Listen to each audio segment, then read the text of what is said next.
Everyone, welcome back to my channel. तो आज की वीडियो में हम पढ़ने वाले हैं अपनी अप्लाइड फिजियोलॉजी। तो पिछली वीडियो में हमने अप्लाइड जो एनाटॉमी थी वो डिस्कस की थी। उसमें कौन कौन से क्वेश्चन रहते हैं, क्या पैटर्न रहता है, वो सब डिस्कस किया था। वो ऑलरेडी वीडियो अपलोड कर दी है मैंने अपने चैनल पे, आप देख सकते हैं। इस वीडियो में हम अप्लाइड फिजियोलॉजी डिस्कस करेंगे। पैटर्न लगभग सेम है इनका। ठीक है, क्वेश्चन देख लेते हैं। पहले मल्टीपल चॉइस क्वेश्चन आते हैं 10। ठीक है, पहला क्वेश्चन है the immunity acquired before birth is. कौन सी इम्यूनिटी इन तीनों में से हम अपने बर्थ से पहले लेते हैं? Active artificial acquired immunity, passive natural. तो इसमें हमने लगाना है नेचुरल। नेचुरल इम्यूनिटी होती है before birth, passive natural acquired immunity. ठीक है, पैसिव पैसिव होती है मदर से होती है, पैसिव नेचुरल अक्वायर्ड इम्यूनिटी। ठीक है, the temporary teeth are. Temporary teeth कितने होते हैं? ठीक है, 20 in number, 28 in number, 24 in number. तो टेम्परेरी टीथ कितने होते हैं? 20 in number. Intrinsic factor is required for the absorption of. Intrinsic जो फैक्टर रहता है वो अब्जॉर्प्शन के लिए रिक्वायर्ड होता है। कौन सा होता है फैक्टर? विटामिन सी, ए, के, बी ट्वेल्व क्या होता है हमारा? इंट्रिंसिक फैक्टर जो भी है वो होता है। उसके बाद bile is produced in the. ये आप ध्यान से ये देखिए अपना। ठीक है, question bile is produced in the. किसमें बाइल प्रोड्यूस होता है? लिवर में। लिवर क्या करता है? बाइल को प्रोड्यूस करता है, बट स्क्रीट कौन करता है? Gall bladder. ठीक है, ये इनमें डिफरेंस है। ठीक है, तो ये आप ध्यान से लगाइएगा, लिवर आएगा इसका answer. Peptic ulcer is caused due to. Peptic ulcer कैसे होते हैं? एंटी इन्फ्लामेटरी ड्रग लेने से, अल्कोहल, स्मोकिंग, या फिर ये सभी ऑप्शंस आएंगी। All of the above, smoking, alcohol, anti inflammatory drug, कुछ भी इसमें से कंज्यूम करते हैं तो हमें पेप्टिक अल्सर्स होते हैं। ठीक है, कॉलिएथियासिस है जो is the presence of stone in. जो कॉलिथियासिस स्टोन होता है वो कहाँ पर प्रेजेंट होता है? ठीक है, इसमें जो हमारा क्वेश्चन है स्लाइवरी ग्लैंड में। ठीक है, अगर जो टर्म है कॉली आ गई, कॉली, ठीक है, इतनी टर्म आ गई तो वो उसका आंसर गॉल ब्लैडर आएगा। कॉलिक्टोमी होता है ना, टेक्टोमी होता है रिमूवल ऑफ गॉल ब्लैडर, जो सर्जरी होती है गॉल ब्लैडर की। ठीक है, वो कॉली टर्म आ गई, गॉल ब्लैडर इसका आंसर है। नॉर्मल ग्लोमेरुलर फिल्ट्रेशन रेट कितना रहता है नॉर्मल? 25 ml पर minute, 25 ml। Saliva help in the digestion of protein, fat, fibre, starch. Starch इसका ऑप्शन क्या आएगा? स्टार्च। स्टार्च की जो डाइजेशन में सलाइवा हेल्प करता है, इसलिए जो इसमें एंजाइम रहते हैं। During normal breathing the amount of air that move in और out of the lung is called. Normal breathing में जो अमाउंट ऑफ एयर अंदर जाती है बाहर आती है उसमें हम क्या बोलते हैं? Inspiratory reserve volume, residual volume, expiratory reserve volume और tidal volume. This is the known answer, that is tidal volume. ठीक है, टाइडल वॉल्यूम इसका करेक्ट आंसर है। 10th एमसीक्यूज पर चलते हैं।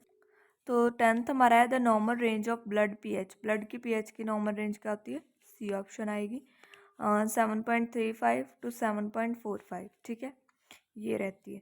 उसके बाद डिस्क्राइब द स्टेज ऑफ एरिथ्रोपॉइसिस। ये 10 एमसीक्यूज हो गए। इन दोनों में से हमें एक क्वेश्चन करना है जो कि 7 मार्क्स का हमें आएगा। ठीक है, एक क्वेश्चन, तो लेंथ अप्रॉक्सीमेटली उतनी रखनी है। ठीक है, आपको स्टेजेस ऑफ एरिथ्रोपॉइसिस में कौन कौन से स्टेजेस रहती हैं पहले वो देख लेते हैं क्वेश्चन का आंसर। तो ये रही हमारी एरिथ्रोपॉइसिस। एरिथ्रोपॉइसिस का अनदर नेम है एरिथ्रोसाइट की प्रोडक्शन। ठीक है, इनमें आपने इंट्रो दे देनी है, होता क्या है एरिथ्रोपॉइसिस, और 7 डेज लेती है एरिथ्रोपॉइसिस। उसके बाद ये पूरी प्रोसेस दी गई है आपको। ठीक है, 4 इसकी स्टेजेस रहती हैं। पहले यहाँ पर 4 स्टेजेस हैं इसकी। ठीक है, वो आपको पढ़ लेनी है। उसके बाद एरिथ्रोपोइटिन इसका एक मेन हार्मोन रहता है। ठीक है, वो किडनी सेक्रेट करती है, उसके बारे में थोड़ा सा लिख देना है।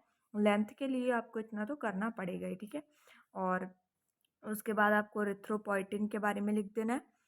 और बिकॉज ये इनफ नहीं है लेंथ, आपको भी पता है ये इनफ नहीं है हमारे पेपर के लिए लेंथ, इसीलिए मैं आपको बता रही हूँ आप क्या क्या ऐड कर सकते हैं लेंथ बनाने के लिए क्वेश्चन की।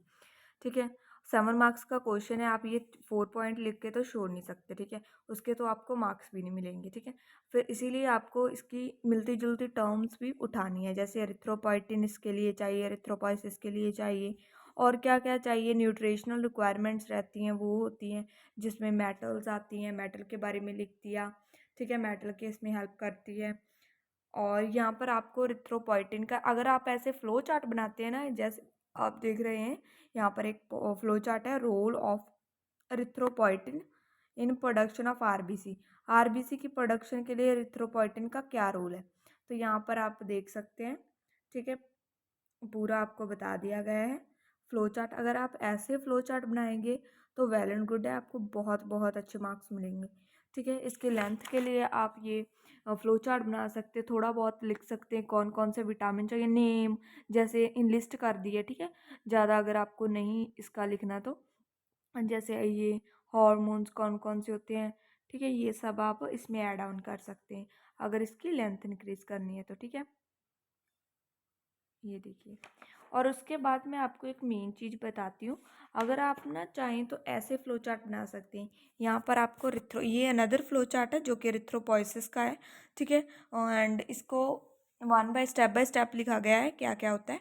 जैसे यहाँ पर देखिए, स्टेम सेल्स पहले रहता है, फिर स्टेम सेल क्या बन जाता है, प्रोरिथ्रोब्लास्ट, फिर अर्ली एरिथ्रोब्लास्ट, पॉलीक्रोमैटिन क्रोमैटिक, ऑर्थोक्रोमैटिक, और उसके बाद इजेक्ट हो जाता है न्यूक्लियस बाहर, रेटिक्यूलोसाइट्स बनते हैं, फिर ब्लड स्ट्रीम में एंटर करता है, ठीक है। ये सभी ऐसे आप फ्लो चार्ट बनाएंगे तो आई थिंक बहुत बहुत आपको अच्छे मार्क्स मिल जाएंगे क्वेश्चन में, क्योंकि ये बहुत अट्रैक्टिव रहते हैं, ये जो फ्लो चार्ट रहते हैं, ठीक है, ये बहुत अट्रैक्टिव रहते हैं एग्ज़ाम के लिए।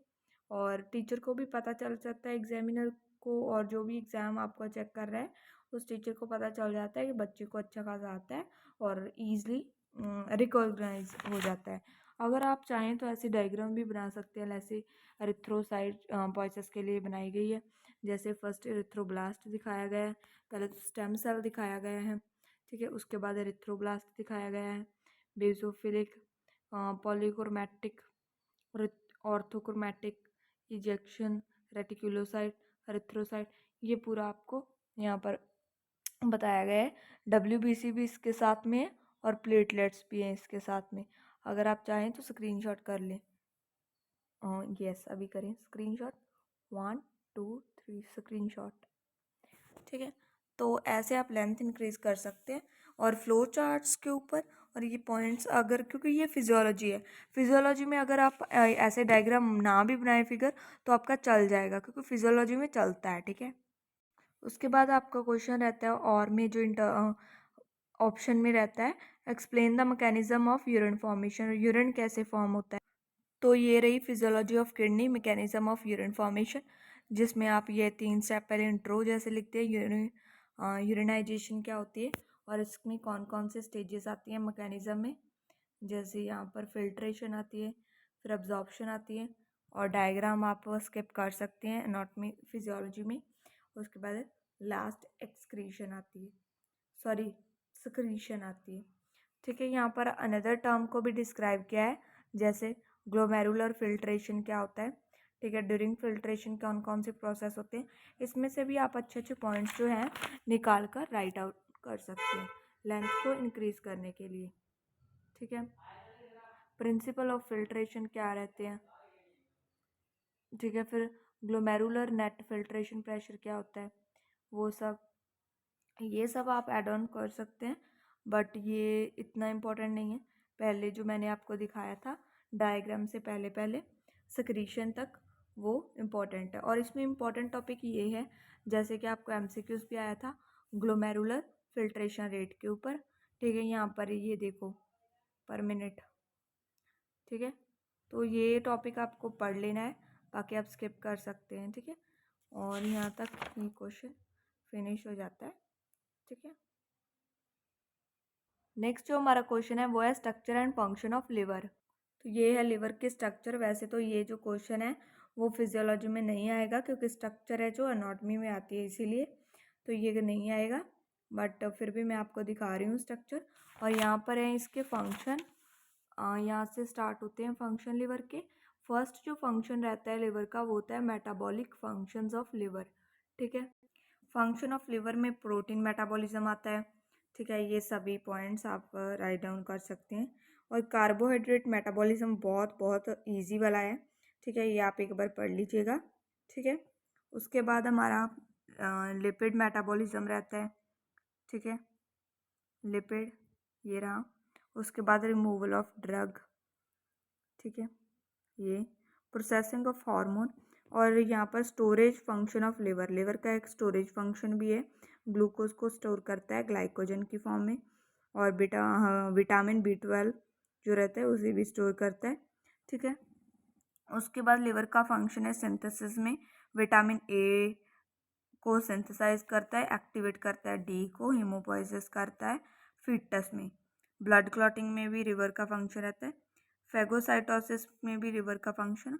और सिक्रीशन ऑफ बाइल, बाइल को प्रोड्यूस करने में और स्क्रीट करने में भी काफ़ी हद तक इसका फंक्शन रहता है। उसके बाद मेंटेन करता है बॉडी के टेम्परेचर को। बस ये हैं हमारे लिवर के फंक्शंस। उसके बाद हमारा क्वेश्चन है फंक्शंस ऑफ ब्लड। ये बहुत बहुत इजी पेपर है जो ये वाला है, अगर आपने ये अच्छे से प्रिपेयर कर लिया दैट्स इट। वैसे तो आपको और भी बहुत रीजन करने हैं बट ये करके ही जाना जो क्वेश्चन है फंक्शन ऑफ ब्लड। ये हमारी बुक में है फंक्शंस ऑफ ब्लड। ट्रांसपोर्टेशन जो ब्लड का फर्स्ट फंक्शन है, ट्रांसपोर्टेशन में बहुत सारे हमारे विटामिन मिनरल जो भी आते हैं जिसकी ट्रांसपोर्टेशन होती है। उसके बाद हमारा आता है यहाँ पे मेंटेनेंस और रेगुलेशन में भी है इसका फंक्शन, ठीक है। ये ब्लड रेगुलेट करता है, एसिड बैलेंस जो रहता है pH, बॉडी टेम्परेचर, ये रेगुलेशन में इसका वर्क है। उसके बाद हमारा आ जाता है रेगुलेशन में अनदर पार्ट जो रहता है इसका, ठीक है, ये। उसके बाद प्रोटेक्शन। बस ये है हमारे ब्लड के फंक्शंस। देन हमारा क्वेश्चन आता है फॉर्मेशन ऑफ लिम्फ। तो ये हमारे पास क्या थे, टोटल 3 क्वेश्चन थे, 5 मार्क्स के और 15 मार्क्स के थे, 5 मार्क्स ईच था, ठीक है। ये रहा हमारा question formation of lymph. Question नहीं, ये आंसर है क्वेश्चन का। तो ये इसके इंट्रो में लिख सकते हैं आप, स्क्रीनशॉट करते जाइए सभी के, ठीक है, प्रेपरेशन के लिए।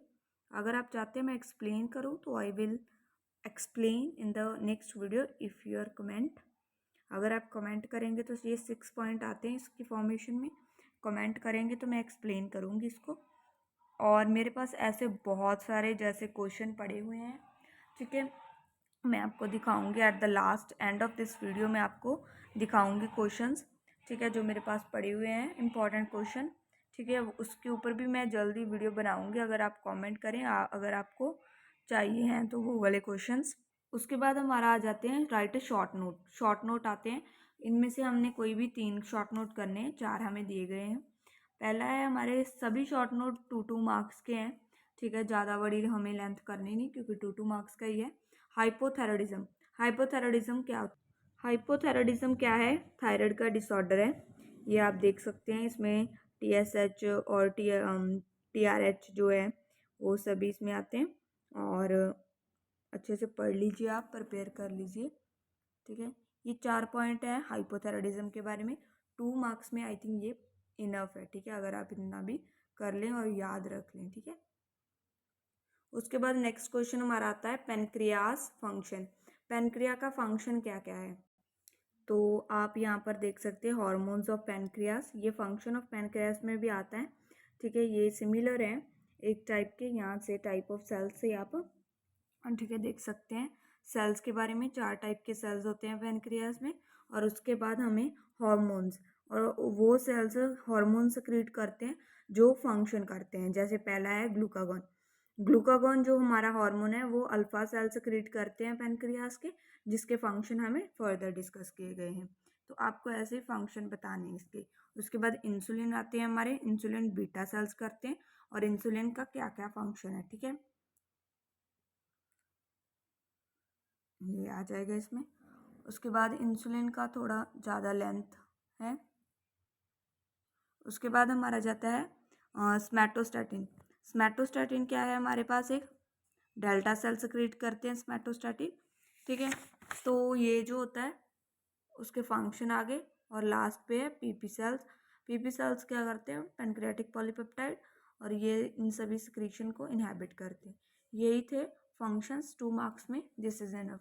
अगर आप इतने भी लिख सकते हैं 2 मार्क्स में तो इनफ है।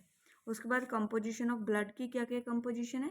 ब्लड के कंपोजिशन में आप ऐसा टेबल बना सकते हैं, ठीक है। ब्लड में प्लाज्मा आता है, सेल्स आते हैं, सेल कौन कौन से होते हैं, प्लाज्मा में प्रोटीन क्या क्या, वाटर सभी क्या क्या होता है, ऐसे टेबल बना सकते हैं। ये बहुत इफ़ेक्टिव टेबल है और इससे आपको अच्छे मार्क्स मिल जाएंगे, ठीक है। और अगर आपको थोड़ा बहुत एक्सप्लेन करना है तो आप ऐसे कर सकते हैं कि प्लाज्मा क्या होता है और वाटर कितने % होता है, थोड़ा थोड़ा एक्सप्लेन कर सकते हैं। वैसे मैं तो आपको बोलूँगी कि इतनी इसकी नीड नहीं है, ठीक है। फंक्शंस वगैरह बहुत, ये तो आगे वास्ट है जो बताया गया है, तो इतनी नहीं है। आप टेबल बनाएं और थोड़ा सा इसे एक्सप्लेन करें, दैट्स इनफ, और इससे आपका काम चल जाएगा, अच्छे मार्क्स मिल जाएंगे आपको, ठीक है। तो ये भी, क्योंकि ये जो मैं आपको दिखा रही हूँ ये तो बहुत ज़्यादा बन जाएगा आपके, और इतना आपको नहीं करने का है, इसीलिए, बिकॉज आगे तो पूरा चैप्टर ही बन जाता है, ठीक है। उसके बाद माइटोसिस, माइटोसिस देखेंगे, सेल चैप्टर में है हमारा। माइटोसिस क्या है, हमारा सोमैटिक सेल डिवीज़न है। उसके बाद इसकी कौन कौन सी फेजेस रहती हैं वो सभी आपको एक्सप्लेन करी गई हैं, जैसे आप देख सकते हैं। अगर आपने इससे करना है ये तो इससे भी कर सकते हैं, और 10th-12th की बुक में भी अच्छे से ये एक्सप्लेन किया गया है, उस पर भी कर सकते हैं, ठीक है। और ये सभी फेसेस इसकी आपको बताई गई हैं, जो जो भी इसमें आती है, ठीक है, आप पढ़ सकते हैं। मेटाफेस उसके बाद आएगी, मेटाफेस के बाद एनाफेस आएगी, ठीक है। एनाफेस के बाद हमारी टेलोफेस आएगी, ठीक है। टेलोफेस के बाद साइटोकाइनेंस, बस इतना ही है हमारा इसमें, ठीक है, माइटोसिस में। अगर आपको बनाना है, ये रहा हमारे माइटोसिस का पूरा चार्ट। अगर आपको टाइम है, अगर आपके पास टाइम है तो ये करें, फिजियोलॉजी में ये अट्रैक्टिव दिखे, ठीक है, ये डायग्राम्स वगैरह बनाएं। Otherwise you can skip in physiology. Diagrams वगैरह आप फिजियोलॉजी में स्किप कर सकते हैं, ठीक है, वो कोई प्रॉब्लम की बात नहीं है। बट अनॉटमी में आप छोटे छोटे क्वेश्चन की भी अगर डायग्राम बनाएंगे तो वो अच्छा रहेगा, क्योंकि अनॉटमी होती स्ट्रक्चर्स के लिए है, ठीक है, इसीलिए। और मैंने आपको एक क्वेश्चन बोला था कि मैं आपको इम्पोर्टेंट क्वेश्चन दिखाऊंगी। तो ये बुक है ना जो प्रभजोत की, जो जिससे मैं पढ़ाती हूँ सभी को, इसके पीछे बहुत बहुत अच्छे क्वेश्चन दिए गए हैं, ठीक है। ये जैसे ये आप देख सकते हैं, ठीक है, इसके पूरे MCQs, जैसे मैंने पिछली वीडियो में भी आपको बताया था, ये 500 के करीब इसमें MCQs दे रखे हैं। अगर आप चाहते हैं मैं आपके साथ एक वीडियो में एक्सप्लेन करूं, डिस्कस करूं ये सभी चीज़ें, जैसे मल्टीपल चॉइस क्वेश्चन दे रखे हैं पूरे, और उसके बाद ब्लैंक्स दे रखी हैं, फिल इन द ब्लैंक्स दे रखी हैं आपको, ठीक है, और उनके ऐसे आंसर की भी दे रखे हैं, ठीक है। मल्टीपल चॉइस क्वेश्चन के ब्लैंक्स के आंसर की दे रखे हैं, यहाँ पर ब्लैंक्स देख सकते हैं, इनके आंसर की दे रखे हैं, ठीक है। और इसके बाद आपको ट्रू फॉल्स दे रखे हैं ये सभी, और ट्रू फॉल्स है ये सभी अभी, और उसके आंसर की दे रखे हैं, ठीक है। अगर आप चाहते हैं मैं डिस्कस करूं, और ऐसे ही क्वेश्चन भी हैं, बहुत सारे क्वेश्चन हैं, जैसे यहाँ पर चैप्टर वाइज क्वेश्चन दे रखे हैं, ठीक है, बताया गया है कि कैसे डायग्राम क्या क्या, हर एक चैप्टर की यहाँ पर क्वेश्चन आप देख सकते हैं। अगर आप चाहते हैं तो मैं डिस्कस करूँगी इन सभी टॉपिक्स को, सभी क्वेश्चंस को, तो ठीक है, मैं करूँगी डिस्कस ज़रूर। और इनमें से आई एम प्रिटी श्योर कि आपको कोई ना कोई क्वेश्चन तो एग्ज़ाम में आ ही जाएगा। अगर आप चाहते हैं तो मैं इस पर वीडियो बनाऊँगी। आज के वीडियो के लिए इतना ही। Till then bye bye, I will see in another video. Bye bye everyone.